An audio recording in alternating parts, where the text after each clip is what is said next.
சதுரங்க பிரியர்கள் அனைவருக்கும் வணக்கம்.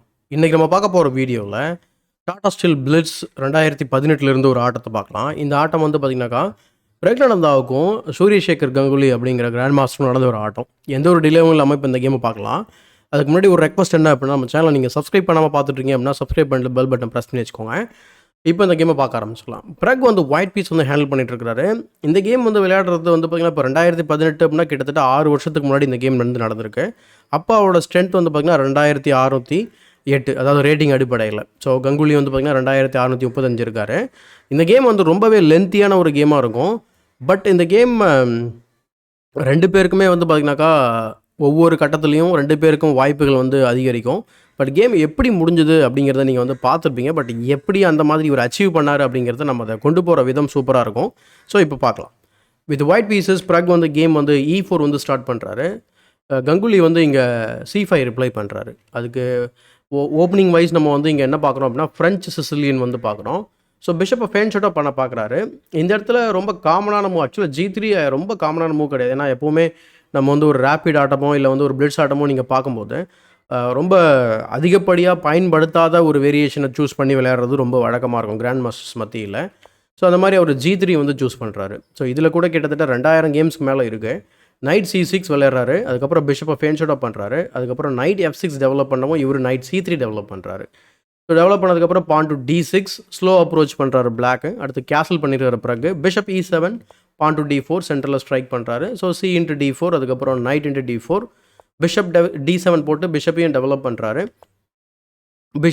பான் டு B3. ஸோ 2 பிஷப்பையும் ஃபேன் ஷாட் பண்ணி லாங் டயங்கலை கண்ட்ரோல் பண்ணுறதுக்கு பார்க்குறாரு. ஸோ இங்கே வந்து கங்குலி வந்து கேன்சல் பண்ணிடுறாரு. ஸோ பிரக் வந்து இங்கே bishop to B2 விளையாடுறாரு.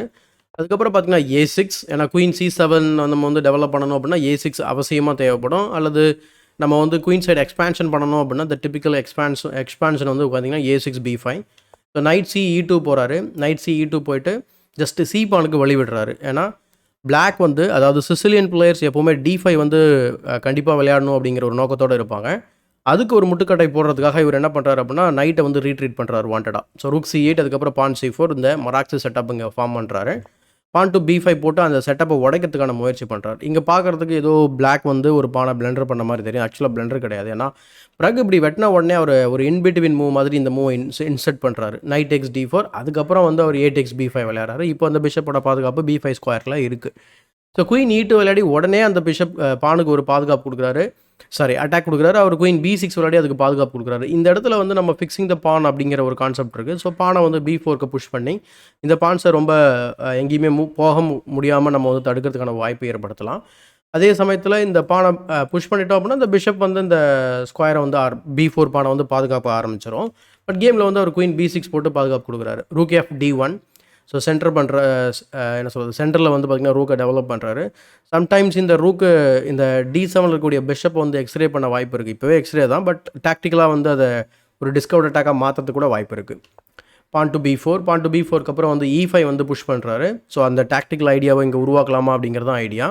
So D into E5 position வந்து ஓப்பன் ஆகுது. Queen into E5. So queen into E5க்கு அப்புறம் இந்த பொசிஷனில் வந்து ஒரு பிஷப் டு D6 விளையாடி குயினை வந்து அட்டாக் பண்ணுறாரு.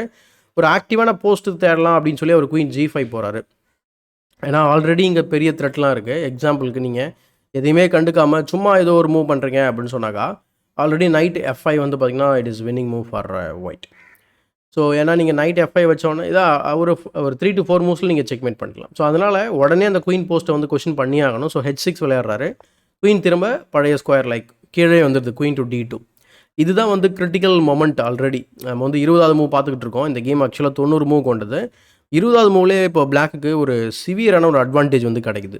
அந்த அட்வான்டேஜை தக்க வச்சுக்கணும் அப்படின்னா அவர் வந்து ஒரே ஒரு மூவ் தான் இங்கே பாசிபிளாக இருக்குது. அதாவது அந்த அட்வான்டேஜை தக்க வைக்கிறதுக்கு அது பிஷப் டு C5. சிம்பிளாக வந்து இந்த பேட்ரி வந்து ஃபார்ம் பண்ணி இந்த F2வில் வந்து ப்ரெஷர் பில்டப் பண்ணலாம். இதில் இருக்கக்கூடிய பல பிரச்சனைகளை நம்ம வந்து ஒரு 2-3 லைன் நம்ம பார்த்தா தான் புரியும். எக்ஸாம்பிளுக்கு ஒயிட் விளையாடக்கூடிய மூவ்ஸ் வந்து பார்த்திங்கன்னா ரூக் C1 நேச்சுரல் மூவ். அடுத்து E5 விளையாட முடியும், ஜஸ்ட் கிக்கிங் த நைட்டை நீங்கள் நேச்சுரலாக ட்ரா பண்ணும்போது திரும்ப பிஷப் டு G4 போட்டு நைட்டை பின் பண்ண முடியும். ஸோ அப்படி பின் பண்ணதுக்கப்புறம் நீங்கள் ரூக்கை மூவ் பண்ணிங்க அப்படின்னு சொன்னாக்கா அதுக்கப்புறம் E4 வரும். ஸோ இப்படி அட்வான்டேஜை வந்து கூட்டிக்கிட்டே போகலாம். நைட் E5 போனீங்கன்னா E3. இந்த கேம் இஸ் ஆல்ரெடி ஓவர். இது வந்து ஒரு வேரியேஷன். அல்லது கம்ப்யூட்டர் ரெக்கமெண்ட் பண்ணக்கூடிய ஒரு மூவ் வந்து பார்த்திங்கன்னா நைட் டு F5 விளையாட சொல்லுது. அது ரொம்ப ஆச்சரியமான மூவாக இருக்கும். ஏன்னா டேக்ஸ் F5க்கு அப்புறம் நம்ம பிஷப் இன்ட்டு F6 விளையாட போகிறோம். பிஷப் இன்ட்டு F6க்கு குயின் F6 விளையாடுவாங்க. அதுக்கப்புறம் நம்ம வந்து குயின் டெக்ஸ் D7 ஓட ஓரளவுக்கு இந்த பொசிஷனை சமாளிக்க முடியும். இது ஒரு ஆப்ஷன். அல்லது குயினை வந்து E2ல வந்து மூவ் பண்ணிக்கலாம் அப்படிங்கிற மாதிரி சொல்லுது. அதுக்கப்புறம் E5 திரும்பவும் புஷ் பண்ண முடியும். ஏன்னா குயின் டெக்ஸ் E5 விளையாடணும் அப்படின்னா ஒரு டைம் வந்து கெயின் பண்ண முடியும். இந்த இடத்துல பிளாக் வந்து என்ன ட்ரை பண்ணிகிட்டு இருக்காங்க அப்படின்னு நீங்கள் பார்த்தீங்கன்னா, 2 பிஷப்பும் வந்து பார்த்தீங்கன்னா கிங் சைடில் வந்து அட்டாக் பண்ணுறதுக்கு சூப்பராக இருக்குது. ப்ளஸ் ஒவ்வொரு ரூக்குக்கும் வந்து பார்த்தீங்கன்னா ஒரு ஓப்பன் ஃபைல் வந்து இங்கே கிடச்சிருக்கு. இருக்கிற இந்த சென்ட்ரலைஸ்டாக இருக்கக்கூடிய இந்த நைட்டுமே பிரச்சனையில் தான் மாட்டிக்கிட்டு இருக்குது. ஸோ செம ப்ரெஷரில் இருக்குது அந்த நைட்டு.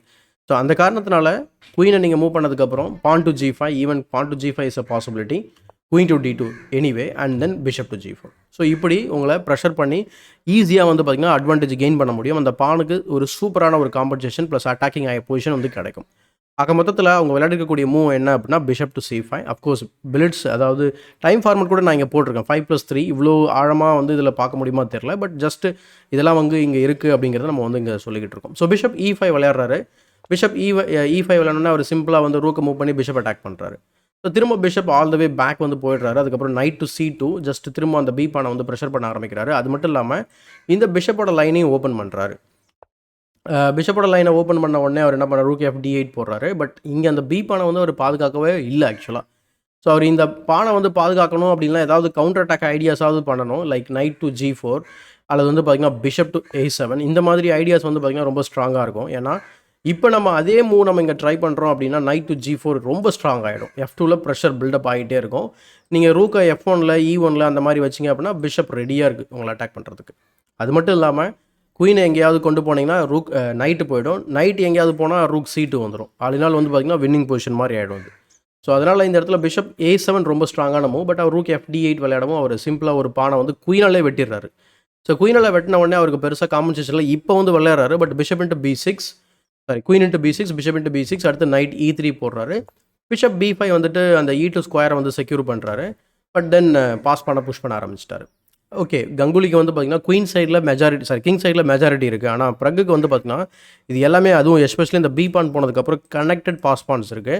இப்போ ஜஸ்ட் பீசஸ் எக்ஸ்சேஞ்ச் பண்ணாலே கேம் வந்து வின்னிங் தான் ஒயிட்டுக்கு. இது எப்படி கன்வெர்ட் பண்ணுறாருன்றதை பாருங்கள். ஏன்னா இப்போ 26வது மூவ் தான் நம்ம பார்த்துட்ருக்கோம். அவ்வளோ ஈஸியான ஒரு கன்வர்ஷன்னா இது வந்து இல்லை. ஏன்னா 90 மூவ் வரைக்கும் எடுத்துக்கிட்டு இருக்கு. ஸோ கேம் எப்படி போகுது அப்படிங்கிறத பாருங்கள். பிஷப் A6 விளையாடுறாரு, pawn to B4, bishop D3, bishop into F6 விளையாடுறாரு. அதுக்கு பதில் டேரெக்டாகவும் A5 விளையாடுறதுனாலும் விளையாடலாம். ஸோ பிஷப் F6, GF6, அதுக்கப்புறம் rook AC1, rook to B8. So rook to B8 போய்ட்டு பானை B4 பானை அட்டாக் பண்ண பார்க்குறாரு. Rook D1, bishop into E3, F into E3, பான் ஸ்ட்ரக்சரை கொலாப்ஸ் பண்ணிவிட்டு அந்த பானையும் வின் பண்ணிடுறாரு. இப்போ இன்னொரு பானையும் வின் பண்ணுறதுக்கு முயற்சி பண்ணுறாரு. ஸோ ரூக் டு C3 போய்ட்டு பின் டு பீஸை வந்து ஃபர்தராக அட்டாக் பண்ணுறாரு. இந்த இடத்துல வந்து ப்ரக் மிஸ் பண்ணிக்கூடிய ஐடியா வந்து பிஷப் டு F1. ஜஸ்ட் இந்த இமீடியட்டாக அந்த பிஷப் வந்து ப்ரெஷர் பண்ணுறது. சப்போஸ் நீங்கள் ரூக் B3 விளையாண்டிங்க அப்படின்னா அப்போ நம்ம வந்து அந்த பானை சேவ் பண்ணிக்க முடியும். ஸோ சேவ் பண்ணுறது மட்டும் இல்லாமல் கொஞ்சம் ஈஸியாகவும் இருக்கும் உங்களுக்கு இந்த கேமை கொண்டு போகிறதுக்கு. எக்ஸாம்பிளுக்கு நீங்கள் பிஷப்பை ட்ரேட் பண்ணிடலாம். ட்ரேட் பண்ணிட்டு ரூக்கையும் ட்ரேட் பண்ணிட்டு இந்த எண்டிங்குள்ளே போக முடியும். இந்த இடத்துல கூட இது வந்து இலவசமான பான் கிடையாது. இதை கேப்சர் பண்ணிங்கன்னா பான் ப்ரொமோஷனை தடுக்கவே முடியாது. நீங்கள் ரூக் டு B3 வந்தாலோ இல்லை ரூக் டு C3 வந்தாலோ எங்கே வந்தாலுமே உங்களால் தடுக்க முடியாது. ஸோ அதனால் பிஷப் F1 வந்து ரொம்ப ஸ்ட்ராங்கான மூவாக இருக்கும். பட் கேமில் ரூக் C3 விளையாடி ரூக் B1 அலோவ் பண்ணுறாரு. இதனால் வந்து ட்ரேட் நடக்குது. ட்ரேட் நடக்கிறது நமக்கு தான் பெனிஃபிட்டு. ஏன்னா சேம் கலர் பிஷப் எண்டிங் அப்படிங்கிறதுனால ஈவன் குயினிங் ஸ்கொயர் கூட இந்த பிஷப் வந்து ரொம்ப யூஸ்ஃபுல்லாக இருக்கும். பிஷப் எங்கேயுமே மூவ் பண்ண கூட தேவையில்லை. ஸோ சூப்பரான ஒரு பிளேஸில் உட்காந்துட்ருக்கு. ஸோ ரூக் டு C1 போட்டு பிஷப் அட்டாக் பண்ணுறாரு. அதுக்கப்புறம் bishop A2, A5, bishop D5 போட்டு பிஷப்பை ட்ரேட் பண்ணாமல் பார்க்குறாரு. பட் திஸ் டைம் வந்து அதை பின் பண்ணி விட்டுறாரு. ரூக்கை வச்சு பின் பண்ணதுக்கப்புறம் pawn to F5, bishop Tex D5, Tex D5, பானை வந்து ஸ்ப்ளிட் பண்ணுறாரு. ஆல்ரெடி இது லூசிங் பொசிஷன் தான். ஜஸ்ட் கன்வர்ஷன் எப்படி பண்ணோம்னா ரொம்ப சிம்பிள். ஜஸ்ட் இந்த பானை நம்ம அட்வான்ஸ் பண்ண போகிறோம். அட்வான்ஸ் பண்ணால் ரூக் வந்து டை ஆகிடும். அடுத்து நம்ம ரூக்கை வந்து அந்த பானுக்கு பாதுகாப்பு கொடுத்துட்டு கிங்கை மட்டும் இம்ப்ரூவ் பண்ணி இந்த வீக் பானெல்லாம் அழகாக வந்து கேப்சர் பண்ண வேண்டியது தான். ஸோ எப்படி நடக்குதுன்றதை பார்க்கலாம். கிங் F2, கிங் G7, ரெண்டு பேரும் கிங்கை வந்து இம்ப்ரூவ் பண்ணுறாங்க. King F3, king F6, king F4 வந்துடுறாரு. ரூக் டு E8 வராரு. ஜஸ்ட் செக்கை வந்து ப்ரிப்பேர் பண்ணுறாரு. இந்த பொசிஷனில் வந்து ப்ரக் வந்து டேரெக்டாக என்ன பண்ணுறாரு அப்படின்னா ரூக் டெக்ஸ் D5 ஆடிடுறாரு. இதுவும் வின்னிங் மூவ் தான். பட் ரொம்ப கொஞ்சம் ஒரு கஷ்டமான ஒரு வாய்ப்பாக இருக்கும். அதுக்கு பதிலாக ஒரு சிம்பிளாக வந்து ரூக் A1 போட்டு டேரெக்டாக பானை புஷ் பண்ண ஆரம்பிச்சிருக்கலாம். அப்படி இல்லையா ரூக்கை வந்து சிம்பிளாக D4ல வச்சு இந்த ரூக் செக்கை அவாய்ட் பண்ணியிருக்கலாம். பட் அவர் கேமில் வந்து ரூக் டெக்ஸ் D5 இல்லைனா ரூக் E4 செக் வருது. கிங்கை வந்து திரும்ப போஸ்ட் பண்ணி பின்னாடி போக வைக்கிறாரு. ரூக் A4, அதாவது அவர் வந்து பாஸ் பானுக்கு பின்னாடி போயிடுறாரு. Rook to B5, pawn to H5, rook B6 check, king E5, அதுக்கப்புறம் A6 வந்து புஷ் பண்ணிடுறாரு. இந்த நிலையில் கூட அவர் வந்து கொஞ்சம் அவசரப்படாமல் ரூக் B5 செக் வச்சு கிங் F6 போனதுக்கப்புறம் H4 புஷ் பண்ணி அப்புறம் கேமை கொண்டு போயிருக்கலாம். ஏன்னா இங்கே A6 விளையாடினோடனே கேம் வந்து ஈக்குவல் ஆகிடுது. A2 பான் H3, பட் இது ஈக்குவல் ஆகிடுதுன்னு சொன்னால் அது அந்தளவுக்கு நம்ம அண்டர்ஸ்டாண்ட் பண்ணிக்க முடியாது. பட் எப்படி வந்து ஈக்குவல் ஆகுது, எங்கே திரும்பவும் வந்து பிறகுக்கு அட்வான்டேஜ் கிடைக்குது அப்படிங்கிறத பாருங்கள்.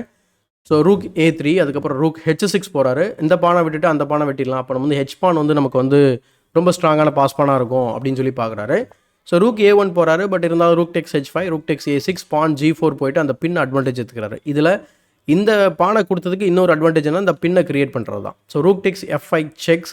இப்போ வந்து பார்த்திங்கன்னா 2 பான் வந்து அப்பில் இருக்கும், ப்ளஸ் H பான் வந்து பாஸ் பான். கிங் E6 போகிறாரு.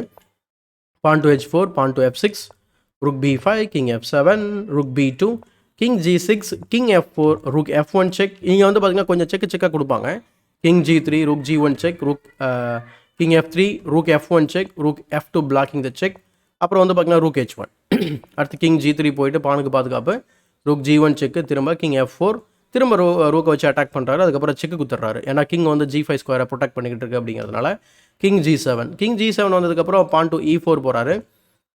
rook A1, rook F3, rook A5, rook B3, rook A1, rook B7 செக்கு. கிங் வந்து H6 போகுது. அதுக்கப்புறம் rook B6 போட்டு பானை த்ரெட்டன் பண்ணுறாரு. அதால் செக் வச்சு திரும்ப கிங்கை ஃபோர்ஸ் பண்ணுறாரு. King G7, rook B2, rook G1 check, king F3, rook F1 check, and then rook to F2 blocking the check. rook A1, rook E2, rook F1 check, king to G2, rook F4 fork பண்ணுற மாதிரி பண்ணுறாரு. But okay, ஒரு பான் already டிஃபென்ஸில் இருக்குது. இப்போ இன்னொரு பானோட defence வந்தாச்சு. Rook F1, pawn E5. So pawn E5 விளையாடனே ரூக் G1 செக் கொடுக்குறாரு. அதுக்கப்புறம் கிங் F3 விளையாடுறாரு. இந்த இடத்துல திரும்ப ஒரு செக்கு அலோவ். இந்த இடத்துல இங்கே ஒரு சந்தேகம் வரலாம். இந்த இடத்துல நம்ம செக் அலோவ் பண்ணுமா அப்படின்னா கண்டிப்பாக அலோவ் பண்ண தேவையில்லை. நீங்கள் டேரெக்டாக எந்த மூவ் வேணால் ரூக் அட்டாக் பண்ணுற மூவ் விளையாடலாம். பட் அவர் வந்து F3 சூஸ் பண்ணுறாரு. ரூக் F1 செக் வருது. அதுக்கப்புறம் கிங் G2 போகிறாரு. கிங் G2 போனதுக்கப்புறம் இங்கே G பான் அட்டாக் பண்ணுறாரு. பட் அவர் வந்து பார்த்திங்கன்னா சிம்பிளாக வந்து கிங்கை G3 போட்டு டிஃபெண்ட் பண்ணமோ அவர் பானை வெட்டிடுறாரு. இப்போது அகெயின் வந்து பார்த்திங்கன்னா குயின் சைடில் இருந்த 2 பாஸ் பண்ண மாதிரி நமக்கு கிங் சைடில் வந்து 2 கனெக்டட் பாஸ் பான் கிரியேட் ஆகிருக்கு. அதுக்கப்புறம் ரூக் டெக்ஸ் E5யும் விளையாடுறாரு. கம்ப்ளீட்டாக 2 பாஸ் பான்ஸ் இருக்குது. இதை எப்படி கன்வெர்ட் பண்ணுறாரு அப்படிங்கிறது தான் மீதி இருக்கக்கூடிய ஆட்டம். இந்த இடத்துல இன்னும் பெட்டர் ஆப்ஷன் பிறகு இருந்திருக்குமா அப்படிங்கிற ஒரு கேள்வி. இந்த இடத்துல when he played rook to F4 கண்டிப்பாக நம்ம வந்து என்ன பண்ணியிருக்கலாம் அப்படின்னா E takes F6 இன்சர்ட் பண்ணியிருக்கலாம். எப்படினாலும் அந்த பான் நமக்கு வந்து கிடைக்கும் அப்படிங்கிறது அவரோட கணக்கு. அது மட்டும் இல்லாமல் இன்னொரு இன்ட்ரெஸ்டிங்கான மூவ் பான் டு E6. ஏன்னா இது நம்ம வந்து கன்சிடர் பண்ணுறது ரொம்ப கஷ்டமாக இருக்கும். ஏன்னா G4 செக்கோட வேறு வருது, கிங் H3, அதுக்கப்புறம் ரூக் A4 போனாலும் என்ன பண்ணாலும் சரி பானை புஷ் பண்ணி குயின் ப்ரொமோட் பண்ணலாம், ஸ்டாப் பண்ணவே முடியாது. அதனால் E6 வின்னிங் மூவ். பட் இங்கெல்லாம் வந்து பார்த்திங்கன்னா அவங்க ஜஸ்ட் ஆல்மோஸ்ட் ஒரு இன்க்ரிமெண்ட்டில் தான் விளையாட்டுருக்காரு. ஸோ கங்குலிக்கு வந்து 8 செகண்ட்ஸ் இருக்குது, பிரகுக்கு வந்து 20 செகண்ட்ஸ் இருக்குது இந்த பொசிஷனில். So king G3, F into E5, and then rook Tex E5, rook F1, king H4, king F6, and then rook B5, rook H check கொடுக்குறாரு. king G3, rook G1 check, king F3, and then rook F1 check, king to G2, rook A1, and then pawn to G5 check. So 2 பான் ஒரு வால் create பண்ணியாச்சு. அதுக்கப்புறம் கிங்கை மேலே போனதுக்கப்புறம் திரும்ப ஒரு செக்கு கொடுத்து கிங்கை 8th ரேங்கில் cut off பண்ணிடுறாரு. அதுக்கப்புறம் ஜஸ்ட் கிங்கை இம்ப்ரூவ் பண்ணுறாரு. king G3, rook A4, அதுக்கப்புறம் பான் to H6, rook A1, and then king to G4. ஏன்னா செக்கு கொடுக்கும்போது நம்ம H5 G6னு ஓடி ஒளிஞ்சிக்கலாம் நம்ம. rook G1 check, king H5, and then rook A1. ஏன்னா செக் கொடுத்தாலும் king G6 போகிறான்னு தெரிஞ்சிருச்சு. So rook to B5 just வந்து பார்த்திங்கன்னா செக்கு கொடுக்கும்போது நம்ம வந்து பிளாக் பண்ணிக்கலாம் அப்படிங்கிறது ஐடியா. rook A6 பானை புஷ் பண்ணுறாரு. rook A8, அடுத்து king G5, king to H8. Already இது வந்து மேட் இன் 5 ஆக்சுவலாக. ஸோ நீங்கள் பாஸ் பண்ணிட்டு ட்ரை பண்ணி பார்க்கலாம். ஸோ பிறகு வந்து ரூக்கை வந்து F5ல வைக்கிறாரு. ஸோ அதுக்கு பதில் பானை H7க்கு கூட புஷ் பண்ணியிருக்கலாம். அது வந்து மேட் இன் 5ல முடியும். rook F5, king to G8, அதுக்கப்புறம் H7 செக் கொடுக்குறாரு. H7 செக்கு, king G7, rook F7 செக்கு, திரும்ப கிங்கை ஃபோர்ஸ் பண்ணி பின்னாடி போக வைக்கிறாரு. அதுக்கப்புறம் king H6. இப்போது ரூக்குக்கு செக்கு கிடையாது, ஆர் rook to B8 விளையாடுறாரு. இந்த பொசிஷனில் வந்து பானை பின் பண்ணுறதா நினச்சிங்கன்னா பேக் ரேங்க் வந்து போயிடும். எப்படி பார்த்தாலும் மேட்டை தடுக்க முடியாது. அதனால் rook B8 ட்ரை பண்ணுறாரு. இங்கே பிரக் வந்து பார்த்திங்கன்னா ஒரு பானை வச்சு ஒரு கில்லர் செக்மேட் வந்து டெலிவர் பண்ணுறாரு அழகாக. ஸோ 96வது மூலை G7 வச்சு செக்மேட் பண்ணிடுறாரு. ஆக்சுவலாக கேமில் செக்மேட் பண்ணுற வரைக்குமே நடந்திருக்கு. ஓகேங்களா? ஸோ கண்டிப்பாக இந்த பிளிட்ஸ் கேம் நீங்கள் என்ஜாய் பண்ணி பார்த்துருப்பீங்கன்னு நினைக்கிறேன். அப்படி என்ஜாய் பண்ணி பார்த்துருந்தீங்க. அந்த வீடியோக்கு ஒரு லைக் போடுங்க, மறக்காமல் மற்றவங்களுக்கு ஷேர் பண்ணுங்கள். இன்னும் நம்ம சேனலை சப்ஸ்கிரைப் பண்ணல அப்படின்னா சப்ஸ்கிரைப் பண்ணிட்டு பெல் பட்டனை ப்ரெஸ் பண்ணி வச்சுக்கோங்க. இதே மாதிரி ஒரு பயனுள்ள வீடியோவுடன் உங்களை சந்திக்கும் வரை உங்களிடமிருந்து விடைபெறுவது உங்கள் சதுரங்க சாணக்கியன்.